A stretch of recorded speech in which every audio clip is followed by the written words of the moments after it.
Why does the sadomasochistic relationship feel so universal in this film?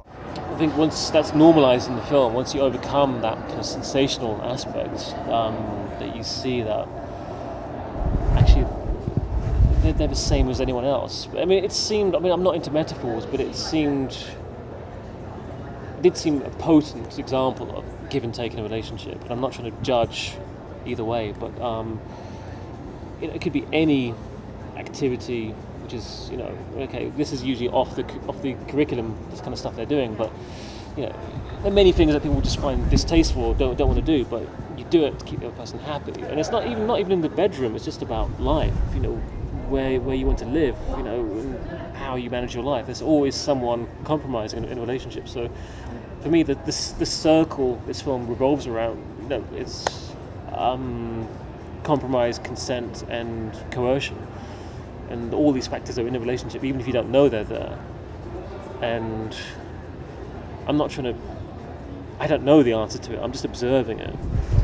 People always say, you should never be coerced into something, but everyone's coerced into something. Is it that bad, or is it okay? And I don't know, you kind of write these things because you're kind of curious about it somehow. It's so funny, it is so funny the way that you did it in the film.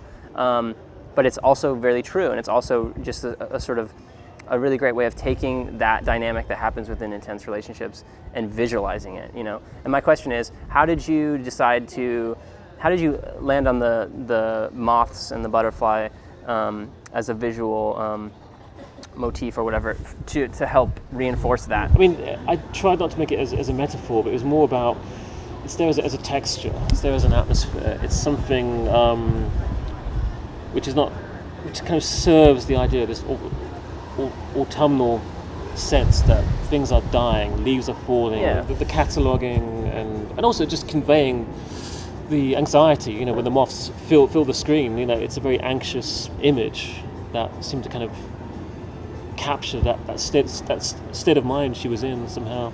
Switching gears a little bit and sort of zooming out, what do you think about the state of things, the state of cinema, where we're at as a culture of cinema?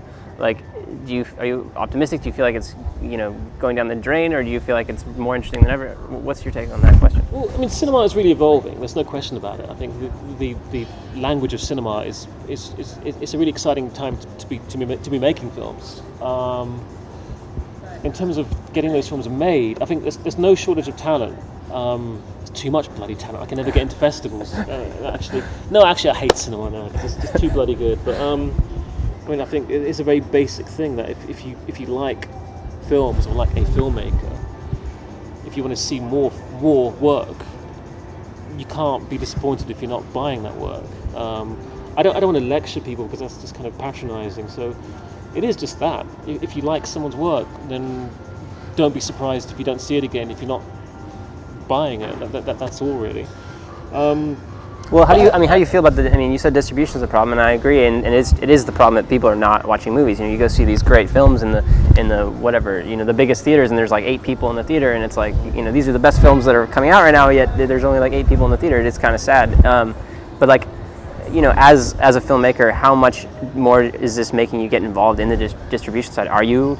It's the producers who deal with all that. I mean, I know distribution companies because once it's bought, then I'm involved to do, with the release of the film and so on. But I'm not the one selling the film.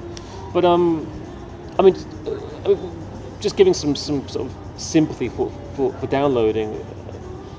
A lot of countries, here it's amazing for cinemas, or Vienna or London. But if you live in a place where there's no way to see those films, of course you'll download those films. And it's this kind of whole catch-22 that, okay, people won't open a cinema or open a DVD shop because there's no point, because people are downloading. So it's just this endless cycle of downloading because there are no shops, and there are no shops because everyone's downloading. So it's very hard to kind of break out of that cycle. But I don't know, people always find ways around things. If I think of my lifetime when video came and everyone said cinema's dead when video came, and but the ultimate thing is, unlike music, I think people should be paid for what they do, but film even more because it's so labour intensive. It's cheaper to make films now, but you can't bypass the amount of people involved to do it, and you know, it's a tricky one, really. I mean, Yeah. I'm kind of looking like a socialist deep down, so I don't think people should have huge amounts of money to make films.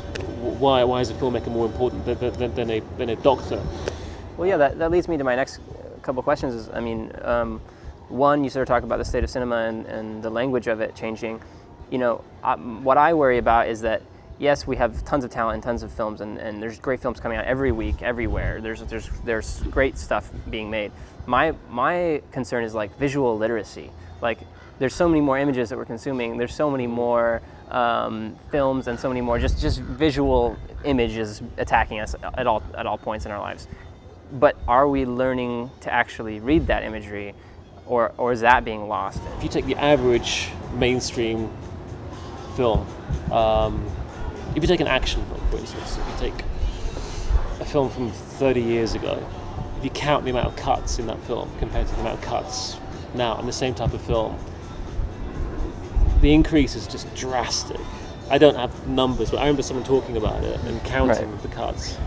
And I think in Raiders of the Lost Ark compared to, say, Spider-Man, you just couldn't believe it. And I think for me, it's about the human eye following things. So I love Walter Hill. You know, I'm not averse to action films, but when my eye can't follow it anymore, when I have no sense of geography within a fight or within a car chase or whatever, my eye just switches off. I become bored. It becomes weirdly more slow than a Pedro Costa film.